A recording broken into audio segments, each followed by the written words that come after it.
Hello guys, welcome to Uncover Chemistry. तो आज हम लोग इस टॉपिक के ऊपर क्लास करने वाले हैं। तो लास्ट क्लास में मैंने दिखाया था ऑप्टिकल आइसोमर स्टार्ट किया था हम लोगों ने। तो वो ऑप्टिकल आइसोमर जो स्टार्ट किया था वो एक्चुअली पूरा बेसिक के ऊपर था। तो आज का क्लास में मैं मतलब ज़्यादा टॉपिक टच नहीं करूँगा, मतलब जितना भी दूंगा कोशिश करूँगा ताकि तुम लोग समझ पाओ। तो ये क्लास देखने से पहले तुम लोग को ऑप्टिकल आइसोमर का जो 1 क्लास है, मतलब आइसोमरिज्म 3 का जो क्लास था वो तुम लोग को देखना होगा, नहीं तो ये क्लास इतना अच्छे से समझ में नहीं आएगा। तो इस क्लास का जो कंटेंट रहेगा ये रहेगा ऑप्टिकल एक्टिविटी क्या होता है, मॉलिक्यूलर डिसिमेट्री क्या होता है, मैंने बोला था लास्ट क्लास में थोड़ा बहुत, काइनेटिक क्या होता है, एनान्शियोमर्स क्या होता है, रेसिमिक मिक्सचर क्या होता है, सबका मैं जस्ट इंट्रोडक्शन दूंगा। जल्दी जल्दी क्लास नहीं ले पाऊंगा क्योंकि तुम लोग को कुछ समझ में नहीं आएगा। तो ये कंटेंट को ध्यान रखते हुए पहले हम लोग को जानना होगा, लास्ट क्लास का अगर मैं थोड़ा समरी दूं, ऑप्टिकल एक्टिविटी क्या था पास्तूर के हिसाब से, याद है पास्तूर ने कुछ क्रिस्टल बना रहे थे और दो ऐसा कुछ एक कंपाउंड का क्रिस्टल बना और देखा वो क्रिस्टल 2 टाइप का क्रिस्टल आ गया और उन्होंने देखा 2 टाइप का जो क्रिस्टल है एक दूसरे का मिरर इमेज है। तो उन्होंने देखा वो दोनों क्रिस्टल जो है, दोनों क्रिस्टल का almost every physical and chemical properties are same, almost same. इसके बारे में मैं बाद में बोलूंगा किस किस टाइप का प्रॉपर्टी सेम होता है, ऑलमोस्ट सब प्रॉपर्टी सेम है। whereas हम लोग जियोमेट्रिकल आइसोमर में देखा था 2 सीस और ट्रांस बोलो, ई और जेड बोलो, सीन और एंटी बोलो, उन सब का प्रॉपर्टीज जो होता है फिजिकल बोलो केमिकल बोलो सब अलग होता है। whereas यहाँ पे क्या हो रहा है, 2 क्रिस्टल बना, दोनों का केमिकल एंड फिजिकल प्रॉपर्टी मोर और लेस सेम आ रहा है, सिर्फ लाइट के साथ इंटरेक्शन डिफरेंट आ रहा है। उन्होंने 2 क्रिस्टल बनाया, दोनों एक दूसरे का मिरर इमेज है। तो एक क्रिस्टल लाइट को राइट डायरेक्शन में, प्लेन पोलराइज्ड लाइट को राइट डायरेक्शन में मूव कर रहा है, दूसरा क्रिस्टल उतना ही एक्सटेंट में लेफ्ट डायरेक्शन में मूव कर रहा है और दोनों का जब मिक्स कर रहे हैं लाइट में कोई मूवमेंट नहीं आ रहा है। ठीक है, तो वही चीज को हम लोग बोल रहे हैं ऑप्टिकली एक्टिव कंपाउंड। जो सब कंपाउंड लाइट को किसी भी डायरेक्शन में मूव करता है, आइदर राइट और लेफ्ट, उसी सब कंपाउंड को बोलते हैं ऑप्टिकली एक्टिव कंपाउंड। सिंपल। अभी क्वेश्चन है, उन्होंने बोला ठीक है कोई बात नहीं, वो बहुत सारा कंपाउंड है जो ऐसा ऑप्टिकली एक्टिव दिखा रहा है और बहुत सारा कंपाउंड है ऑप्टिकली एक्टिव नहीं दिखाता है। तो अभी जो दिखाता है ऑप्टिकल एक्टिविटी जो सब कंपाउंड दिखाता है और जो सब नहीं दिखाता है, इन दोनों में डिफरेंस क्या है? तो अकॉर्डिंग टू हिम उन्होंने बोला, मैंने लास्ट क्लास में भी मेंशन किया, लास्ट क्लास आप लोग फॉलो करना। लास्ट क्लास में मैंने बोला था कि डिसिमेट्री बोल के कुछ चीज है। उन्होंने बोला था मॉलिक्यूल में कुछ ना कुछ तो डिसिमेट्री है जो जिसके लिए ये सब एक्टिविटी हो रहा है। तो उन्होंने बोला कोई भी कंपाउंड ऑप्टिकल एक्टिविटी शो करने के लिए उसमें मॉलिक्यूलर डिसिमेट्री होना पड़ेगा। एक एग्जांपल मैं लेता हूं, ये एक एग्जांपल है COOH CH3 OH और H। ये एक्चुअली लैक्टिक एसिड का फॉर्मूला है, लैक्टिक एसिड का फॉर्मूला है। ये सिंपल चीज है, इसको तुम लोग को अगर एग्जाम में दिया जाएगा कुछ ऐसे देगा CH OH COOH। ये तो नॉर्मल नोटेशन है, हम लोगों ने इतना दिन जैसे लिखा, ये मैंने फिशर प्रोजेक्शन में लिखा। कैसे, क्या प्रोजेक्शन? फिशर प्रोजेक्शन का एक मैंने आइडिया दिया था तुम लोगों को।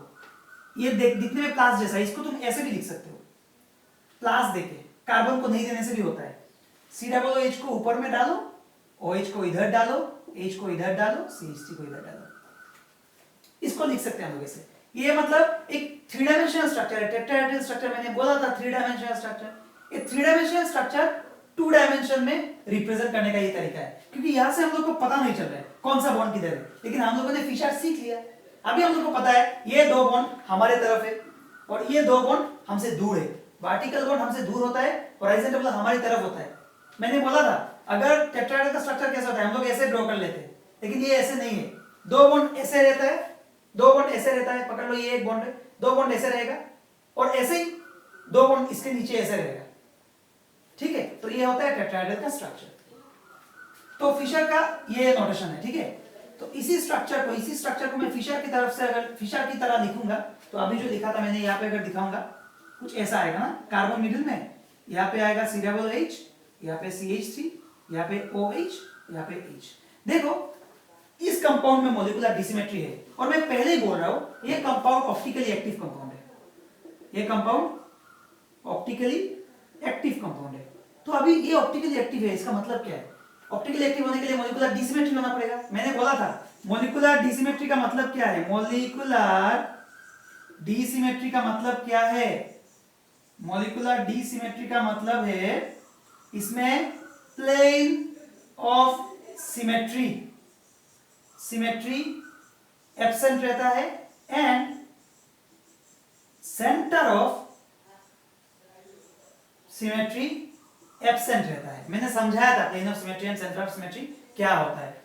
तो इस कंपाउंड में दोनों ही एक्चुअली एब्सेंट है, इसलिए इसमें मॉलिक्यूलर डिसिमेट्री है, इसीलिए ऑप्टिकल एक्टिविटी है। कोई बात नहीं, ऑप्टिकल एक्टिव कब होता है? जब मॉलिक्यूलर डिसिमेट्री होता है। अभी हम लोग जनरल स्टूडेंट, हम लोग कैसे समझेंगे किस टाइप का कंपाउंड, किस टाइप का कंपाउंड में मॉलिक्यूलर डिसिमेट्री है? तो इसके लिए एक रूल आया। रूल मींस एक आइडिया बोल सकते हो। जो सब कंपाउंड, जो सब कार्बन कार्बन 4 बॉन्ड करता है ना, 4 डिफरेंट ग्रुप के साथ बॉन्ड करेगा तभी उसमें मॉलिक्यूलर डिसिमेट्री शो करेगा।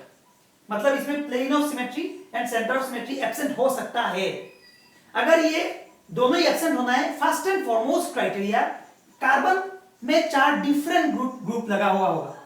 4 डिफरेंट ग्रुप लगा मतलब 4 डिफरेंट ग्रुप चाहिए होगा। इसको बोलते हैं काइरल, इसको बोलते हैं काइरल सेंटर। काइरल सेंटर किसको बोलते हैं? जब कार्बन में 4 डिफरेंट ग्रुप लगा हुआ होता है। तो अभी 4 डिफरेंट ग्रुप क्यों लगा हुआ होगा? क्योंकि अगर 4 डिफरेंट ग्रुप ना लगा हो, मॉलिक्यूल में डिसिमेट्री नहीं आएगा। डिसिमेट्री आने का फर्स्ट एंड फॉरमोस्ट क्राइटेरिया है 4 डिफरेंट ग्रुप आना ही पड़ेगा। अभी ऐसा नहीं कि 4 डिफरेंट ग्रुप आने से ही मॉलिक्यूलर डिसिमेट्री आ जाएगा, ऐसा भी एक केस देखेंगे हम लोग। 4 डिफरेंट ग्रुप है फिर भी उसमें मॉलिक्यूलर डिसिमेट्री नहीं है। लेकिन फिलहाल इतना याद रखो, मॉलिक्यूलर डिसिमेट्री होने के लिए 4 डिफरेंट ग्रुप आना पड़ेगा कार्बन में, इसको ही बोलते हैं काइरल सेंटर। ठीक है, तो हम लोग को पता चला ऑप्टिकल एक्टिव होने के लिए क्या चाहिए? ऑप्टिकल एक्टिव होने के लिए मॉलिक्यूलर डिसिमेट्री चाहिए। मॉलिक्यूलर डिसिमेट्री के लिए, डिसिमेट्री होने के लिए फर्स्ट क्राइटेरिया होगा कार्बन काइरल होना पड़ेगा। तो there is a basic condition. ठीक है, तो अभी देखो इसका अगर मैं मिरर इमेज ड्रॉ करूं, पास्टूर ने बोला था 2 क्रिस्टल है, दोनों का पूरा सेम है, दोनों एक दूसरे का मिरर इमेज है।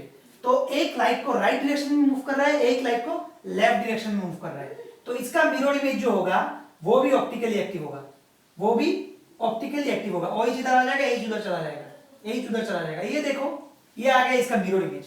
दोनों ही ऑप्टिकली एक्टिव कंपाउंड है। देयर इज अ ब्यूटी, दोनों ही लाइट के साथ इंटरेक्ट कर रहा है। लेकिन क्या ये एक्चुअली लैक्टिक एसिड है, ये एक्चुअली लाइट को लेफ्ट डायरेक्शन में घुमाता है, लेफ्ट, इसको L बोलते हैं, L और लिवो। L मींस लीवो, LIVO, इसको माइनस भी बोलते हैं, लेफ्ट, इसका मीनिंग होता है लेफ्ट। वो लाइट को लेफ्ट डायरेक्शन में घुमा रहा है और ये लाइट को राइट डायरेक्शन में घुमा रहा है, इसको D बोलते हैं। D मींस डेक्स्ट्रो, मैंने लास्ट क्लास में बोला था, D means dextro, right side में घुमा रहा है। ऑब्वियसली याद रखना, A अगर लिवो होगा ये डेक्स्ट्रो होगा ही, क्योंकि जो दो सेम ही कंपाउंड है, ऑलमोस्ट दोनों सेम ही कंपाउंड है, लेकिन एक दूसरे का मिरर इमेज है। अगर ये लाइट को लेफ्ट में घुमा रहा है, ये राइट में घुमा रहा है। किसने बोला? पास्टूर ने बोला, उन्होंने ही ऑब्जर्व किया था ये चीज। ठीक है, और एक्चुअली पास्टूर ने नहीं, मैंने एक बोला था 1815 में एक और फिजिसिस्ट थे, साइंटिस्ट बायट बोल के थे। ठीक है, तो उन्होंने बोला था कि ऐसा कुछ हो रहा है, एक आइसोमर अगर लाइट को एक डायरेक्शन में घुमा रहा है, दूसरा आइसोमर जो मिरर इमेज है दूसरा डायरेक्शन में घुमाएगा विद सेम एक्सटेंट। अगर ये 10 डिग्री घुमा रहा है, 10 डिग्री लेफ्ट में घुमा रहा है, ये 10 डिग्री राइट में घुमाएगा, 10 डिग्री राइट में घुमाएगा। सिंपल, ये हुआ हम लोग का, दोनों ही ऑप्टिकली एक्टिव कंपाउंड है। हमारे पास एक काइरल सेंटर है, जब भी एक काइरल सेंटर होगा हमारे पास 2 आइसोमर आ जाएगा, ऐसे एक दूसरे का मिरर इमेज। कभी कंपाउंड में देखोगे मोर देन 1 काइरल सेंटर है, तब कितना आइसोमर आएगा इसका भी कैलकुलेशन है, वो बाद में आएंगे, हम लोग नेक्स्ट क्लास में आएंगे। यहाँ पे पहले जब एक काइरल सेंटर होगा 2 आइसोमर आ रहा है, एक दूसरे का मिरर इमेज, और दोनों ही मिरर इमेज अच्छे से देखो, एक दूसरे का मतलब ये दोनों ही mirror image non super impossible mirror image है। क्या है? Non super impossible mirror image है। Non super impossible mirror image का मतलब क्या है? मतलब दोनों एक दूसरे के ऊपर सुपर इंपोज नहीं हो रहा है, ऐसा कुछ नहीं हो रहा है। मैंने कल समझाया था, 2 हाथ दो हाथ अगर हम लोग एक दूसरे का मतलब ऐसे अगर इसका मिरर इमेज देखेंगे, इसका अगर मिरर इमेज, यहाँ पे एक मिरर है, दो हाथ पकड़ लो, मैं यहाँ पे दिखाता हूं, यहाँ पे एक हाथ है,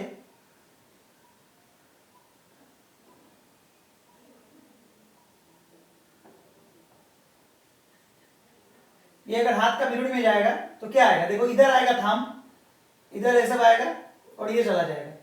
तो ये जो हाथ है, हाथ का मिरर इमेज दोनों एक, अगर इसको इसके ऊपर बिठाओगे तो कैसा होगा, ये हम लोग का थंब है, ये थंब है, इसको मैं आइडेंटिफाई करने के लिए मार्क किया। तो इसको अगर इसके ऊपर बिठाओगे ये साइड उस तरफ चला जाएगा, सुपरइम्पोज नहीं है, मैंने इसको ऐसे ड्रॉ किया, और ऐसे ड्रॉ करने से तो उंगली दिखाई नहीं देगा ओके कोई बात नहीं, हम लोग ऐसे समझने के लिए ऐसे ऐसे कर रहे हैं ताकि हाथ का जो हम लोग का ये सब दिखाई देगा, ऐसे मैंने पिक्चर लिया, ठीक है। पकड़ लो, ये राइट हैंड है, ऐसे राइट हैंड है, तो इसको ऐसे ऐसे ऐसे इसका मिरर इमेज जो आएगा थंब लेफ्ट में आएगा, तो दोनों सुपरइम्पोज नहीं होगा एक दूसरे में। सुपरइम्पोज मतलब बैठ जाना, एकदम कंप्लीटली फिट हो जाना। अगर इसको इसके ऊपर बिठाओगे, अच्छे से देखो, super impossible and non super impossible का मीनिंग क्या है, ये दोनों नॉन सुपर इम्पॉसिबल है, सुपर इम्पोज नहीं हो रहा है। यहां पर भी देखो, अगर इसके ऊपर इसको बिठाओगे, सीधा बोलो CH3 बैठ जाएगा, लेकिन क्या हो रहा है देखो, OH के ऊपर आएगा H के ऊपर आएगा, और यहाँ पर H के ऊपर आएगा OH, मतलब इसको ऐसे ही यहाँ पे आके बिठा दो, फिट हो रहा है, नहीं हो रहा है, मतलब ये non super impossible mirror image है। तो याद रखना, जब भी काइरल सेंटर होगा और मॉलिक्यूल में डिसिमेट्री होगा, काइरल सेंटर होने से डिसिमेट्री नहीं होता है, लेकिन फिलहाल याद रखो काइरल सेंटर मींस डिसिमेट्री। जब भी मॉलिक्यूल में काइरल सेंटर होगा, मॉलिक्यूलर डिसिमेट्री होने का चांस है, पकड़ लो डिसिमेट्री हो गया, मतलब वो मॉलिक्यूल ऑप्टिकली एक्टिव होगा। ऑप्टिकली एक्टिव होगा मींस उसका एक आइसोमर दूसरा आइसोमर का मिरर इमेज हम लोग को मिलेगा। ये एक लैक्टिक एसिड का एग्जांपल है, ये है लैक्टिक एसिड का एक एग्जांपल है। और लैक्टिक एसिड का ये जो आइसोमर है, ये लाइट को लेफ्ट डायरेक्शन में घुमाता है, और ये जो आइसोमर है, ये लाइट को राइट डायरेक्शन में घुमाता है, लेकिन एकदम सेम एक्सटेंट में। ये जितना डिग्री लेफ्ट में घुमाएगा, ये उतना ही डिग्री राइट में घुमाएगा, क्योंकि दोनों सेम है, जस्ट उनका लाइट के साथ इंटरेक्शन उल्टा हो रहा है और कुछ नहीं। क्लियर? तो हमेशा याद रखना, जब भी कोई ऑप्टिकली एक्टिव मिरर इमेज होगा, optically active compound mirror image होने के लिए क्या क्या चाहिए, काइरलिटी चाहिए, मॉलिक्यूलर डिसिमेट्री चाहिए, एंड नॉन सुपर इम्पॉसिबिलिटी चाहिए। जो मिरर इमेज होगा वो नॉन सुपर इम्पॉसिबल होना पड़ेगा। ये होगा first and foremost criteria for a molecule to be an optical active compound. Clear? Okay, तो अभी यहां से एक और नया टर्म हम लोग सीखेंगे, क्या है, जब भी ऐसा कुछ होगा, ये दोनों पेयर का एक नाम दिया गया, ये जो दोनों पेयर का, ये भी यहां पे भी काइरल सेंटर है, ये भी एक काइरल सेंटर है, ये दोनों पेयर का एक नाम दिया गया। ये दोनों पेयर का क्या नाम दिया गया, एनांशियोमर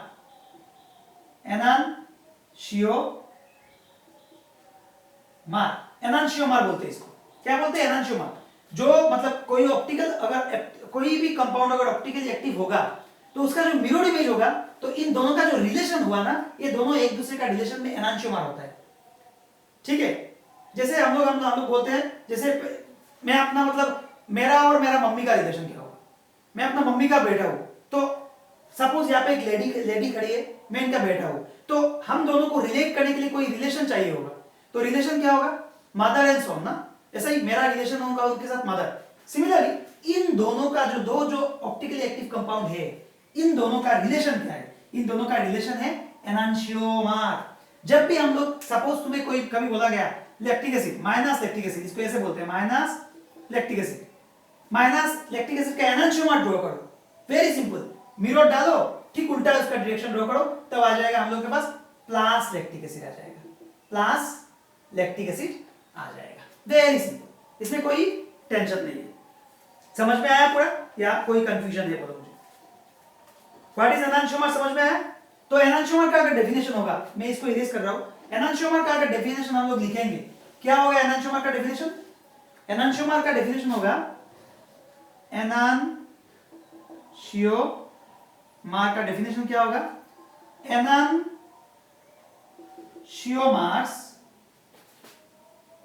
are non super impossible mirror images of each other। तो एनांशियोमर्स क्या होता है, non super impossible mirror images of each other होता है, जो काइनेटिक का लास्ट क्लास में हम लोगों ने डेफिनेशन देखा था। तो एनांशियोमर होने के लिए क्या होगा, non super impossible mirror image होना पड़ेगा। ऐसा नहीं कि कोई भी कंपाउंड लो, कोई भी कंपाउंड लेने से हम लोग अगर मिरर इमेज डालेंगे उसका तो वो एनांशियोमर होगा, ऐसा नहीं है। फर्स्ट एनांशियोमर होने के लिए एनांशियोमर हम लोग ऑप्टिकली एक्टिव कंपाउंड में ही हम लोग को एनांशियोमर मिलेगा। सिंपल, ऑप्टिकली एक्टिव ये दिमाग में घुसा दो पूरा, ऑप्टिकली एक्टिव होना पड़ेगा। ऑप्टिकली एक्टिव के लिए हम लोगों के पास चाहिए क्या, मॉलिक्यूलर डिसिमेट्री। और मॉलिक्यूलर डिसिमेट्री कब होगा, फर्स्ट एंड फॉरमोस्ट क्राइटेरिया, जब कंपाउंड में काइरलिटी जनरेट होगा तभी मॉलिक्यूलर डिसिमेट्री आ सकता है। ठीक है, फर्स्ट एंड फॉरमोस्ट क्राइटेरिया। ऐसा नहीं कि काइरल होने से डिसिमेट्री हो जाएगा, ऐसा नहीं है, लेकिन फिर भी एटलीस्ट डिसिमेट्री होने के लिए फर्स्ट क्राइटेरिया है काइरल होना ही पड़ेगा। ठीक है, और तभी जो आइसोमर जनरेट होगा उसको हम लोग एनांशियोमर बोल सकते हैं। क्लियर? सपोज पकड़ लो, ये तो गया, सपोज पकड़ लो ये लैक्टिक एसिड नहीं है, अभी मैं इसको इरेज कर रहा हूं, अभी पकड़ लो ये लैक्टिक एसिड नहीं है। ठीक है, यहां पे मैंने क्या किया, यहां पे मैंने एक OH को हटा के एक H डाल दिया। सी द ब्यूटी, यहां पे H को हटा दिया। अभी ये काइरल कभी नहीं है, क्यों काइरल नहीं है, अभी ये काइरल नहीं है, क्यों नहीं है बोलो, क्योंकि कार्बन में दो सेम ग्रुप लगा हुआ है। ये दो ग्रुप डिफरेंट है, लेकिन यहां पे कार्बन में दो हाथ है, दो हाथ में दो सेम ग्रुप लगा हुआ है, डिफरेंट ग्रुप लगा नहीं है। अभी इसको अगर इसके ऊपर बिठाओगे, फर्स्ट क्राइटेरिया है काइरल नहीं है, इट इज नॉट काइरल, तो हमारे पास ये चांस बहुत कम हो गया कि ये ऑप्टिकली एक्टिव होगा। तो मतलब ये बहुत कम हो गया। अभी फिर भी हम लोग इसको देखते हैं, इसका मिरर इमेज देखते हैं।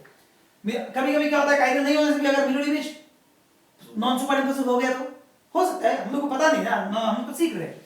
तो इसको अगर नॉन सुपर इम्पॉसिबिलिटी चेक करेंगे, इसको इसके ऊपर बिठाओ, बिठाने से क्या होगा, देखो सब एकदम फिट हो रहा है, इसके ऊपर पूरा बैठ जाएगा। सीधा बोलो CH3 H के साथ बैठेगा, H के साथ बैठेगा। इस प्लस को इस प्लस के ऊपर बिठा दो तो ये सुपर इम्पोज हो जाएगा। क्या हो रहा है, सुपर इम्पोज, मतलब ये है सुपर इम्पॉसिबल मिरर इमेज। ये क्या क्रिएट करेगा, सुपर इम्पॉसिबल मिरर इमेज, मतलब ये दोनों ही काइरल नहीं है। कंफर्म हो गया, ये काइरल नहीं है, कंफर्म ये काइरल नहीं है, मतलब ये दोनों एनांशियोमर भी नहीं है, और मतलब ये दोनों not optically active compound. Very simple, and मुझे तो बहुत अच्छा लगता है टॉपिक, पता नहीं तुम लोगों को कैसा लग रहा है, मुझे बोलो कैसा लग रहा है। तो ये गया हम लोग का ऑप्टिकल एक्टिविटी। हम लोगों ने देखा क्या क्या कंडीशन एंड क्राइटेरिया चाहिए। अभी हम लोग को समझना है, एक और एग्जांपल में देखता हूं, एक और एग्जांपल में दिखाता हूं ऑप्टिकली एक्टिव कंपाउंड का। ये तो क्या लैक्टिक एसिड, क्या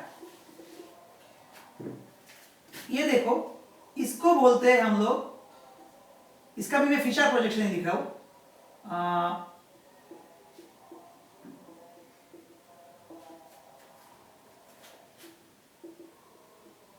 इसका अगर मिरर इमेज ड्रॉ करोगे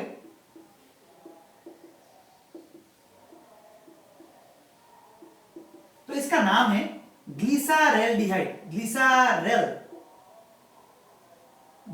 दोनों ही ग्लिसरैल्डिहाइड है, दोनों ही ग्लिसरैल्डिहाइड का दो आइसोमर है। और एक और जरूरी बात, ये दोनों ही दोनों का ही बाकी सब प्रॉपर्टी सेम है, physical and chemical property almost same है, सिर्फ लाइट के साथ इंटरेक्शन डिफरेंट है। मैंने बार बार एक ही बात बोल रहा हूं, दोनों ही ऑप्टिकली एक्टिव कंपाउंड है। क्यों है, ऑप्टिकली एक्टिव होने के लिए डिसिमेट्री चाहिए, डिसिमेट्री के लिए काइरल चाहिए, और non super impossible mirror image चाहिए। देखो तीनों कंडीशन हो रहा है क्या, फर्स्ट है काइरल है क्या, कार्बन के साथ चार डिफरेंट ग्रुप लगा हुआ है, काइरल है। इसमें डिसिमेट्री है क्या, डिसिमेट्री में समझा रहा हूं, मैंने ऑलरेडी समझा दिया। इसमें non super impossible mirror image generate हो रहा है क्या, यस हो रहा है। इसको इसके ऊपर बिठाओ, CHO एंड CH2OH फिट हो जाएगा, लेकिन ये दोनों ग्रुप फिट नहीं हो रहा है। देखो इसको अगर इसके ऊपर बिठाओगे, OH के ऊपर H आएगा और H के ऊपर OH आ जाएगा, फिट नहीं हो रहा है, मतलब ये नॉन सुपर इम्पॉसिबल है, नॉन सुपर इम्पॉसिबल है। और दोनों का जो रिलेशन है, दोनों का रिलेशन क्या है, एनांशियोमर, दोनों एनांशियोमर, एक दूसरे का एनांशियोमर है। तो ये जो ग्लिसरैल्डिहाइड है, ये प्लस डायरेक्शन में लाइट को घुमाता है और ये माइनस डायरेक्शन में घुमाता है। ऑब्वियसली ये प्लस होगा तो ये माइनस होगा ही, ये प्लस होगा तो ये माइनस होगा ही। इसको हम लोग डी भी बोल सकते हैं और स्मॉल एल भी बोल सकते हैं। Small D means dextro, small L means levo, ये सब नोटेशन याद रखना। तो ये जो सिंबल है, माइनस बोलो प्लस बोलो, ये सब सेम है, डी और प्लस तो सेम है, मैंने एक लिखा दिस और दिस, एल और माइनस। तो ये जो है माइनस, ये हम लोग नहीं बोल सकते, ये टोटली एक्सपेरिमेंटल है, टोटली एक्सपेरिमेंटल है। कौन सा ऑप्टिकली कंपाउंड किस तरफ लाइट को घुमाएगा, ये हम लोग देख के स्ट्रक्चर देख के नहीं बोल सकते, कोई नहीं बोल सकता। लेकिन इतना बोल सकते हैं, सपोज तुम्हें एग्जाम में दिया गया ये स्ट्रक्चर और तुम्हें बोला गया ये प्लस है, मतलब लाइट को प्लस डायरेक्शन में घुमा रहा है, तो तुम्हें बोला गया इसका एनांशियोमर ड्रॉ करो और बोलो वो कौन सा डायरेक्शन में लाइट को घुमाएगा। तो ये तुम लोग बोल सकते हो। इसका एनांशियोमर कैसे ड्रॉ करोगे, just put a mirror in between and draw it, simple. उसके बाद जो ऑब्वियस अगर ये प्लस है इसका मिरर इमेज माइनस होगा। मैंने पहले ही बोला एनांशियोमर हमेशा क्या होता है, एक दूसरे का मिरर इमेज होता है और वो लाइट को एक दूसरे का ऑपोजिट डायरेक्शन में घुमाता है विद सेम एक्सटेंट। अगर ये लाइट को 20 डिग्री घुमाएगा, ये भी लाइट को 20 डिग्री घुमाएगा, लेकिन ये प्लस डायरेक्शन में, ये माइनस डायरेक्शन में। सिंपल। तो ये गया हम लोग का एक और एग्जांपल एनांशियोमर का। क्लियर? और याद रखना, अगर सपोज हमारे पास यही कंपाउंड लिया मैंने, अगर सपोज हमारे पास ग्लिसरॉल गेट का एक प्लस लिया और एक माइनस लिया, अभी हम लोगों ने इधर से प्लेन पोलराइज्ड लाइट को छोड़ा, ये ग्लिसरॉल गेट का एक प्लस और एक माइनस, ग्लिसरॉल गेट का जो अभी मैंने दिखाया था तुम लोग को, प्लस और माइनस आइसोमर मैंने दिया, दोनों एक साथ है, मिक्सचर, दोनों मिक्सचर 50-50 रेशियो में दोनों का मिक्सचर है। तब लाइट प्लेन पोलराइज्ड लाइट जब पास करेगा इधर से, जब डिटेक्टर जब इसको डिटेक्ट करेगा, हमारे पास लाइट का डायरेक्शन चेंज नहीं होगा, यहां पे सेम रहेगा। तो इस टाइप का मिक्सचर को बोलते हैं रेसिमिक मिक्सचर मींस जब हमारे पास कोई एक ऑप्टिकल आइसोमर है जो लाइट को प्लस डायरेक्शन में घुमा रहा है और हमारे पास एक और उसी का एक और आइसोमर है जो लाइट को लेफ्ट डायरेक्शन में घुमा रहा है, अभी दोनों को मिक्स कर रहे हैं 50-50 रेशियो में। तो देखो जो प्लस आइसोमर है, प्लस मींस जो प्लस मैंने ड्रॉ किया था, जो प्लस आइसोमर है वो लाइट को राइट डायरेक्शन में घुमा रहा है। पकड़ लो, लाइट को उसने प्लस 20 डिग्री में घुमाया, तो लाइट यहां से निकला प्लस 20 डिग्री मींस पकड़ लो लाइट इतना हुआ। थोड़ा आगे जाके उसने क्या हुआ, थोड़ा आगे जाके इसने क्या किया, -20 डिग्री रोटेट हुआ। क्यों -20 डिग्री रोटेट हुआ? क्योंकि उस मिक्सचर में माइनस भी तो है, तो उसी को -20 डिग्री रोटेट कर देगा, तो ये फिर से सेम जगह पे आ जाएगा। ऐसा मत सोचना कि एक लाइट को प्लस घुमा रहा है, एक लाइट को माइनस घुमा रहा है, ऐसा कुछ नहीं है, तो रिजल्टेंट रहेगा, ऐसा नहीं है। जो लाइट पहले प्लस में घुमा तो वो फिर से घूम के माइनस में आ जाएगा, -20, +20 हुआ था, इधर फिर से -20। अगर -20 होता है तो फिर से वो +20 हो जाएगा। समझ में आया?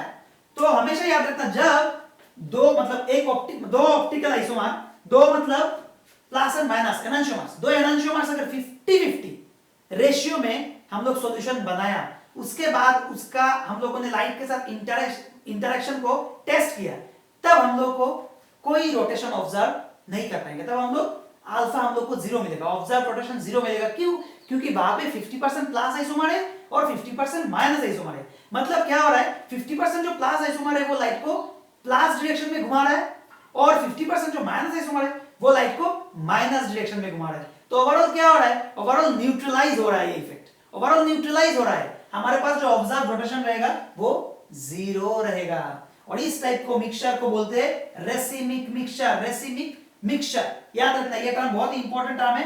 रेसिमिक मिक्सचर क्या होता है, जब हमारे पास दो एनांशियोमर 50:50 रेशियो में रहता है। 50:50 रेशियो में अगर दो एनांशियोमर रहता है तब हम लोग के पास एक रेसिमिक मिक्सचर जनरेट होगा, जो ऑप्टिकली एक्टिव होगा या इनएक्टिव होगा, ऑप्टिकली इनएक्टिव होगा। ऑप्टिकली एक्टिव किसको बोलते हैं, जिसका रिजल्टेंट मूवमेंट रहता है लाइट में।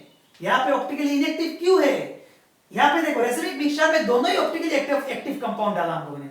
रेसिमिक मिक्सचर जिस चीज से बना वो चीज ऑप्टिकली एक्टिव है, लेकिन क्या है, दोनों 50:50 है, हाफ हाफ। तो एक अगर लाइट को राइट में घुमा रहा है, दूसरा लेफ्ट में घुमा रहा है, overall cancel out, neutralize, ultimately जो हमारे पास मिक्सचर आ रहा है वो ऑप्टिकली इनएक्टिव आ रहा है। Very simple. तो याद रखना हमेशा ये बात, रेसिमिक मिक्सचर हमेशा ऑप्टिकली इनएक्टिव होता है। जब 50:50 में होता है तभी इसको रेसिमिक मिक्सचर बोलेंगे। अगर 50:50 ना हो, अगर 60-40 होगा तो रिजल्टेंट मिलेगा, ये बाद में बोलूंगा। अभी के लिए याद रखो रेसिमिक मिक्सचर मींस 50:50 अगर होता है तो रेसिमिक मिक्सचर हम लोगों को मिलता है। क्लियर? ओके, तो ये गया हम लोग का ऑप्टिकल एक्टिविटी क्या होता है, एनांशियोमर क्या होता है, रेसिमिक मिक्सचर क्या होता है। अगर कोई कंफ्यूजन है तुम लोग को तो थोड़ा बोलो, कोई भी कंफ्यूजन है मुझे पता होने से मैं तुम लोग ट्राई करूंगा वो सब कंफ्यूजन दूर करूं, नहीं तो मुझे मालूम नहीं पड़ेगा कि तुम लोगों को क्लास कैसा लग रहा है। Let me know in the comment section and for more videos, अगर मेरा चैनल को जितना ज्यादा सब्सक्राइब करोगे मुझे इतना ज्यादा सपोर्ट मिलेगा, मैं उतना ज्यादा वीडियो कर सकूंगा और हम लोग और ज्यादा चीजें सीख सकेंगे। ठीक है, तो अभी हम लोग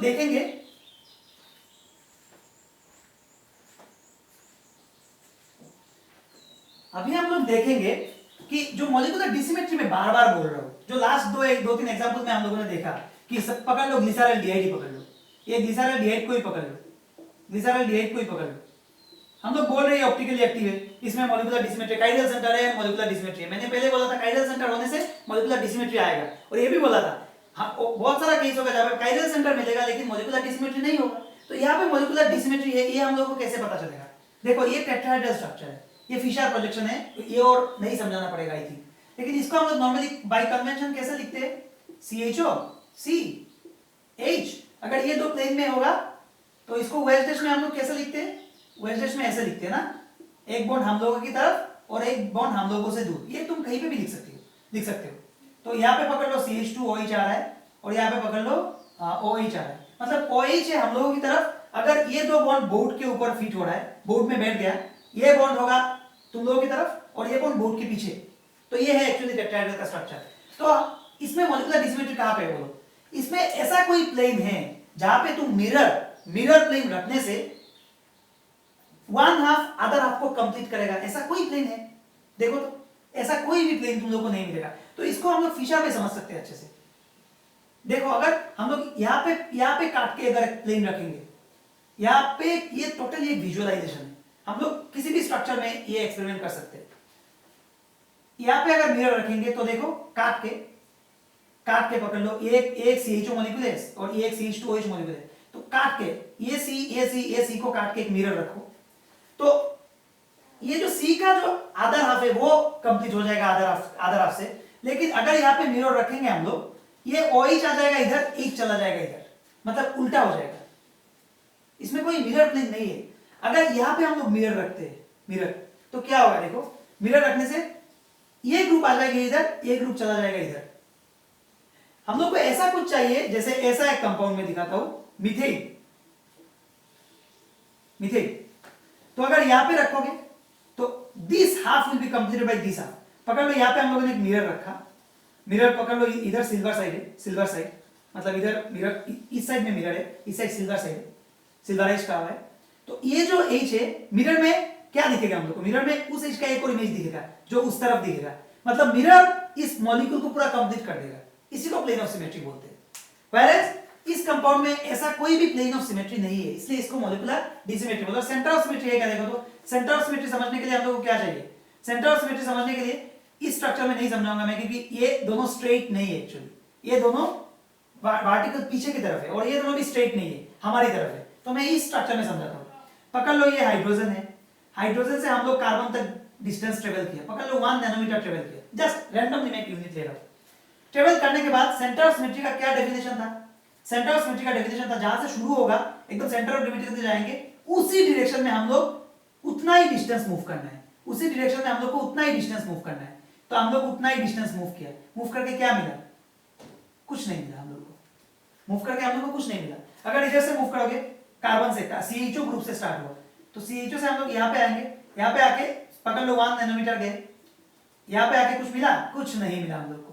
तो इसमें भी सेंटर ऑफ सिमेट्री इसमें एब्सेंट है, इसमें सेंटर ऑफ सिमेट्री एब्सेंट है। ठीक है, क्लियर? सेंटर ऑफ सिमेट्री क्या होता है और क्या बोलते हैं इसको, प्लेन ऑफ सिमेट्री क्या होता है। इस स्ट्रक्चर में मैंने सेंटर ऑफ सिमेट्री क्यों नहीं समझाया?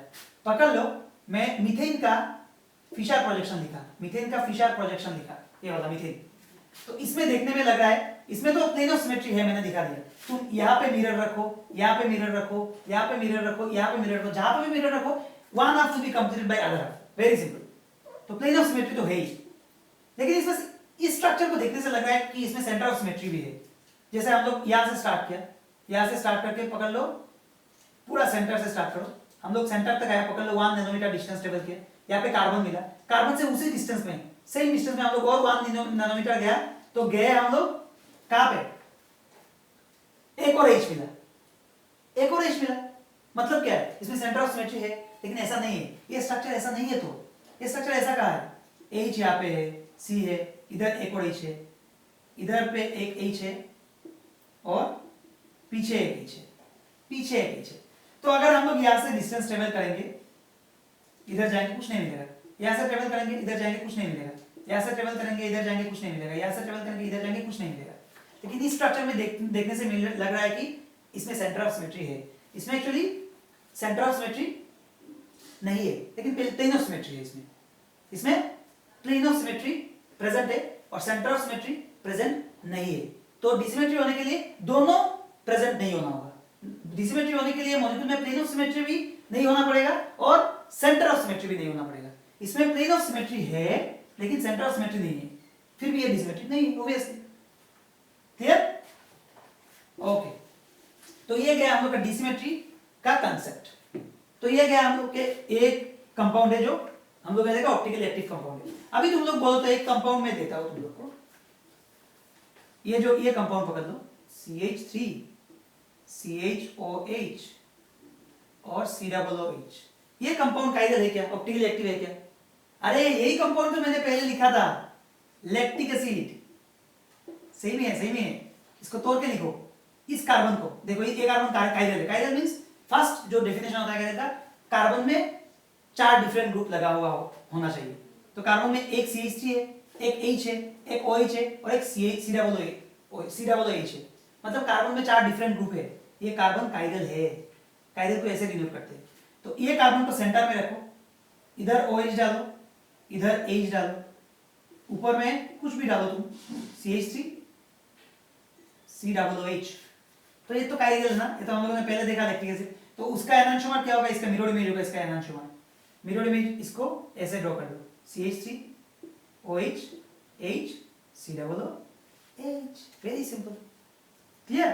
तो ऐसे हम लोग को बहुत सारा कंपाउंड दिया जाएगा जिसको तुम लोग को टेस्ट करना है कि इसमें काइरल सेंटर है या नहीं। बोलो तो 2-chloro-propane और 2-chloro-butane। 2-chloro-butane दोनों में से कौन सा कंपाउंड ऑप्टिकली एक्टिव होगा और कौन सा कंपाउंड ऑप्टिकली इनएक्टिव होगा? पहले ड्रॉ करो। प्रोपेन 2-chloro, 2 नंबर पोजीशन में क्लोरो एक है, 2-chloro-propane, और इसमें 2 नंबर पोजीशन में क्लोरो है लेकिन 2-chloro-butane है। तो ऑब्वियसली ये होगा ऑप्टिकली इनएक्टिव। ऑप्टिकली इनएक्टिव कैसे पता चला मुझे? मैंने पहले ही बोला, फर्स्ट क्राइटेरिया डिसिमेट्री में से बाद में आता है। पहले देखना कार्बन में 4 डिफरेंट ग्रुप लगा हुआ है क्या। देखो कार्बन में H लगा है, Cl लगा है और 2 CH3 सेम ग्रुप है। तो ये काइरल नहीं है, ये काइरल नहीं है, not chiral, not chiral, optically inactive. इसमें काइरल सेंटर है। देखो ये CH3, ये Cl, शायद यहाँ पे एक H था ना, हाँ एक H भी है, एक H और एक ग्रुप इथाइल ग्रुप, ये मिथाइल ग्रुप, ये इथाइल ग्रुप, 2 डिफरेंट ग्रुप है। तो एक काइरल सेंटर है, तो it is optically active, it is optically active. तो अगर ये ऑप्टिकली एक्टिव है, इसका अगर हम लोग ड्रॉ करें फिशर प्रोजेक्शन, तो हमेशा याद रखना फिशर प्रोजेक्शन में जो कार्बन ऑप्टिकली एक्टिव है इसको सेंटर में रखना, और इधर क्या है, ऊपर है CH3, इस कार्बन में क्या है, एक H है, एक Cl है, और इस कार्बन में एक CH2 CH3 है। तुम किसी भी तरफ दे सकते हो, कोई बात नहीं, तुम्हें सिर्फ ड्रॉ करना है, तुम्हें सिर्फ ड्रॉ करना है और कुछ नहीं। तुम लोगों को सिर्फ ड्रॉ करना है, किसी भी तरफ किसी को भी लगाओ। तो ये आया हम लोग के पास काइरल सेंटर। तो इसका मिरर इमेज क्या होगा, इसका मिरर इमेज होगा ये CH3 जगह पे रहेगा, CH2 CH3 भी जगह पे रहेगा, यहाँ पे आएगा H, यहाँ पे आएगा Cl। तो ये अगर लाइट को प्लस में घुमाएगा ये माइनस में घुमाएगा, ये अगर माइनस में घुमाएगा ये प्लस में घुमाएगा। दोनों का रिलेशन क्या है? दोनों का रिलेशन है एनांशियोमर। दोनों non super impossible mirror image create किया, non super impossible mirror image, non super impossible mirror image. Clear?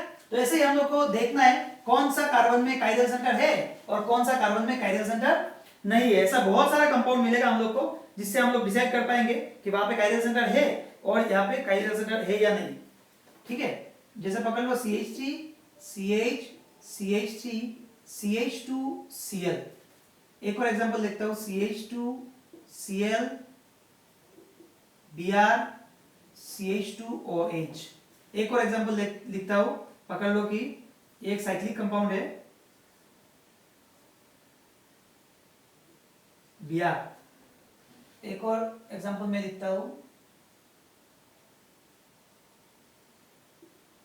H Br। एक और एग्जांपल मैं लिखता हूं, पकड़ लो H Br और उधर इधर पकड़ लो एक OH। तो इन कंपाउंड में से कौन सा कोई काइरल का सेंटर है क्या? पूरा कंपाउंड को देखो, हर एक कार्बन को देखो, काइरल सेंटर है क्या? इसमें काइरल सेंटर नहीं है क्योंकि 3 CH3 ग्रुप लगा है, इसमें भी नहीं है, इसमें 2 CH2 ग्रुप लगा है, 2 हाइड्रोजन सेम है तो काइरल नहीं है। इसमें काइरल है क्या? देखो, एक हाइड्रोजन एक CH2Cl ग्रुप, 2 CH3 ग्रुप, तो इसमें काइरल सेंटर नहीं है। इसमें काइरल सेंटर है क्या? CH3 Cl Br CH2OH। Yes, इसमें काइरल सेंटर है।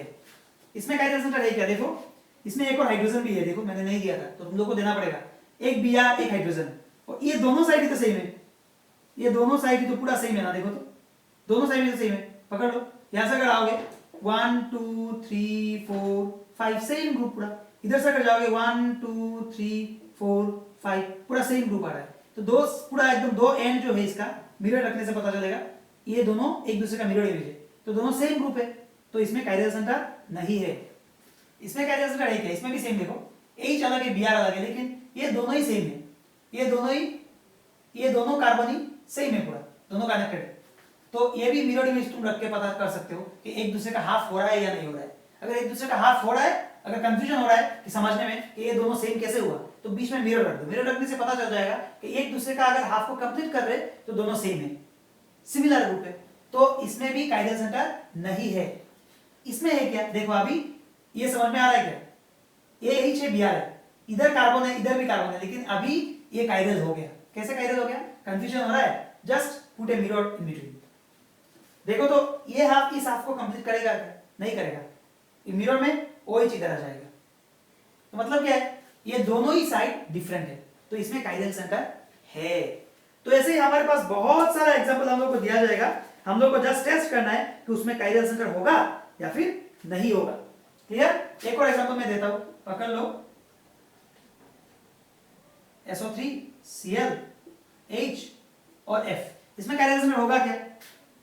इसमें काइरल सेंटर होगा क्या? ओके, SO3H होगा, सॉरी SO3H। इसमें काइरल सेंटर होगा क्या? होगा, तो 1 2 3 4 डिफरेंट ग्रुप है, काइरल सेंटर है इसमें। क्लियर? तो ऐसे ही हम लोग को बहुत सारा एग्जांपल किसी भी बुक में मिल जाएगा, हम लोग को देखना होगा कार्बन में 4 डिफरेंट ग्रुप लगा हुआ है या फिर नहीं है। तो ये काइरलिटी चेक करने का ये एक रास्ता है। मैं एक और एग्जांपल दिखाता हूं,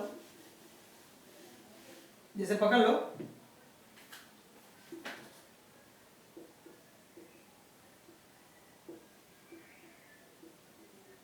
ये वाला कंपाउंड, तुम लोग बोलो ये काइरल है या फिर नहीं है।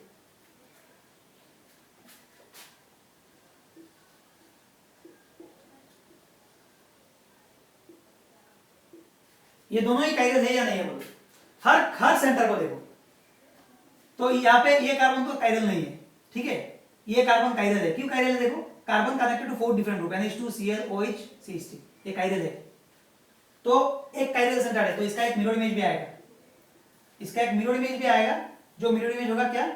इधर आएगा CH3, इधर आएगा OH, इधर आएगा NH2, इधर आएगा Cl। तो दोनों का रिलेशन क्या होगा? दोनों का रिलेशन होगा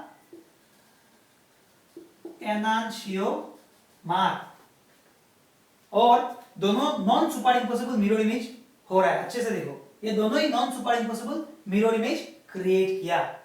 ठीक है, दोनों में ही कायरल सेंटर है, तो दोनों ही ऑप्टिकली एक्टिव कंपाउंड है। अगर ये लाइट को प्लस में घुमाएगा, ये लाइट को माइनस में घुमाएगा with same extent. Clear? Okay, इसमें कायरल सेंटर है क्या? है। 4 डिफरेंट ग्रुप लगा हुआ है देखो, मतलब इसका भी एक मिरर इमेज होगा, इसका भी एक मिरर इमेज होगा, इसका भी एक मिरर इमेज होगा। सब पास्तुर का कांसेप्ट है, उसका भी एक मिरर इमेज होगा COOH। ये भी, ये दोनों भी ऑप्टिकली एक्टिव कंपाउंड, दोनों ही ऑप्टिकल आइसोमर, दोनों को ऑप्टिकल आइसोमर बोलेंगे, दोनों ही ऑप्टिकली एक्टिव कंपाउंड। एक अगर माइनस में घुमाएगा, एक प्लस में घुमाएगा, रिलेशन दोनों का एनांशियोमार।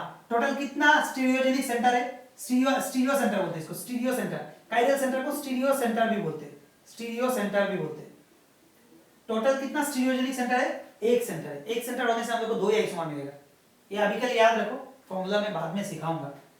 तो क्लियर है तुम लोग का ये कांसेप्ट। और ये बात भी याद रखना, सिर्फ कार्बन में ही कायरल सेंटर नहीं होता है, बहुत सारा हेटेरो एटम में भी कायरल सेंटर हो सकता है, लाइक फास्फोरस, नाइट्रोजन, सल्फर, बहुत सारा, वो सब भी कायरल सेंटर है। कायरल का डेफिनेशन क्या है? कायरल का डेफिनेशन है जब भी कोई एटम में 3 या 4 डिफरेंट ग्रुप लगा हुआ होगा, तब उसको हम लोग 4, अभी के लिए 4 याद रखो, 4 डिफरेंट ग्रुप लगा हुआ होगा तब उसको कायरल बोलते हैं। तो अभी हम लोग कार्बन में हम लोग को कंफाइन रख रहे हैं। हम लोग ऐसा भी non carbon chiral centre examples भी देखेंगे इन फ्यूचर क्लासेस। क्लियर?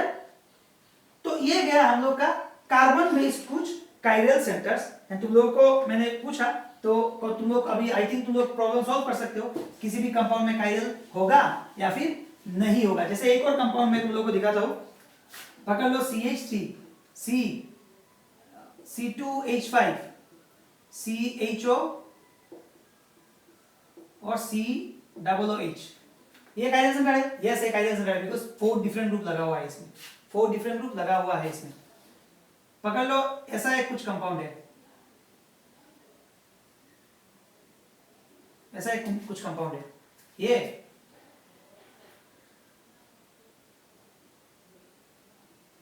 दोनों में से कोई कार्बन कायरल है। देखो ये है CH3, ये एक्चुअली इस कंपाउंड का स्ट्रक्चर है CH3, यहाँ पे CH2, यहाँ पे कंफ्यूजन होने से ऐसे ही लिखना तुम लोग। यहाँ पे क्या दिया? ये जो बॉन्ड है CH3 का बॉन्ड है, ये CH3 है। यहाँ पे ऐसे आएगा CH3 आएगा, इस कार्बन का वैलेंसी कंप्लीट नहीं हुआ, तो यहाँ पे एक हाइड्रोजन भी है।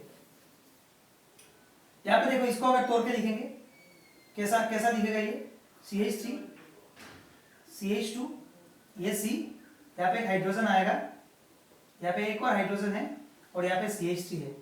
ये दोनों में से कौन सा वाला स्टीरियो आइसोमर होगा? ये कार्बन कायरल नहीं है, ये कार्बन कायरल नहीं है, ये कार्बन भी कायरल नहीं है, ये कार्बन कायरल है। 4 डिफरेंट ग्रुप्स देखो, ये एक ग्रुप, ये एक ग्रुप, ये एक ग्रुप, ये अलग।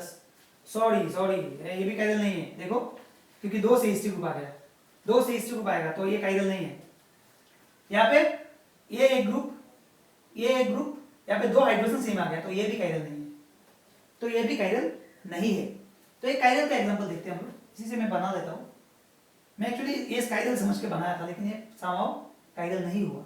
ठीक है, कोई बात नहीं, ये बोलो तो कायरल होगा या नहीं। ये सेंटर कायरल नहीं है, ये सेंटर कायरल नहीं। मैं इसको तुम लोग का फॉर योर कन्वीनियंस मैं इसको तोड़ के लिखता हूँ, लेकिन हम लोग को ये ऐसे सीखना होगा, ऐसे सीखना होगा धीरे धीरे, ऐसे सीखना होगा। तो ये गया हम लोग का CH3। इधर में क्या है? ये वाला है, ये वाला है और ये वाला है। तो देखो तो दोनों में क्या डिफरेंस है? इधर में एक ग्रुप है, ठीक है, अगर तोड़ के दिखाना इसको, ओके, इधर भी तोड़ के देखो, CH2 एंड CH3। तो ये 2 ग्रुप टोटली डिफरेंट है। देखो, कार्बन का 2 हाथ डिफरेंट है, यहाँ पे एक CH3 है और यहाँ पे एक हाइड्रोजन है, तो मतलब 4 डिफरेंट ग्रुप है। ये कार्बन कायरल हुआ, ये कार्बन कायरल हुआ, 4 डिफरेंट ग्रुप्स आर प्रेजेंट। तो ऐसे ही हम लोग को निकालना होगा कायरल, बाकी कोई भी कायरल सेंटर नहीं है। तो ये क्या कार्बन बेस्ड कुछ कायरल सेंटर्स हम लोग को फ्यूचर में और भी देखने को मिलेगा कि किस टाइप का और डिफरेंट टाइप का कायरल सेंटर देखने को मिलेगा, डिफरेंट क्लासेस में आएगा आहिस्ता आहिस्ता। तो मुझे बोलना तुम लोगों को कैसा लगा। आज के लिए इतना ही, ये टॉपिक को अच्छे से करो, ये 2 क्लास को अच्छे से देखो, उसके बाद हम लोग नेक्स्ट क्लास में उसका और नया कुछ सीखेंगे। ठीक है, थैंक यू।